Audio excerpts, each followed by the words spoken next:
Matapos ang isang dekada, isinapubliko na ni Professor Roland Simbula ng aklat na Nuclear Free Nation nitong Linggo, October 24.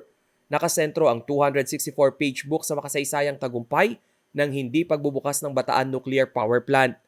Inialay ang paggawa ng libro kina Nuclear Free Philippines Coalition o NFPC Founding Chair at late Senator Lorenzo Tañada, Founding Secretary General Reverend Jose Cunanan at ibang itinuturing na martyr BNPP workers gaya ni Ernesto Nazareno na dinukot at hindi na inilitaw noong 1978. Ayon kay Simbulan, magandang basahin ang libro upang mabalikan ng mga Pilipino kung paano pinigil ang dapat sanay operasyon ng kauna-unahang nuclear power plant sa bansa. Kaya ang maganda na na-document natin yon para maipasa natin sa kasalukuyang henerasyon. Makikita rin sa libro ang pagtuligsa at pagtutol ng iba't ibang grupo sa BNPP loans na may interes na $355,000 kada araw.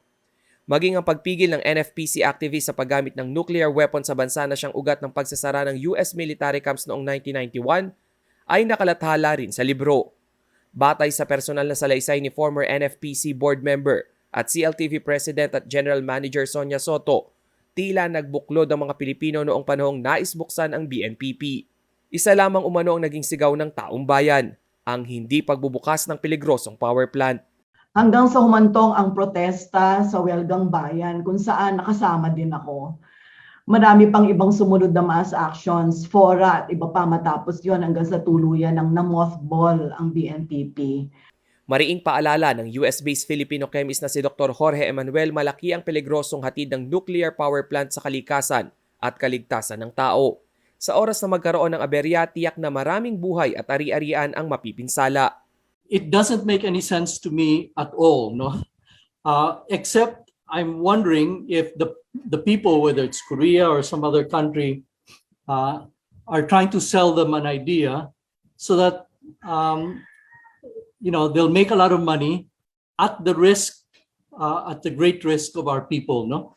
To me, as a scientist and an engineer, I have to say it doesn't make sense from a standpoint of safety when even the most highly trained, technically skilled people in Japan or the United States still did not escape the problem of having an accident.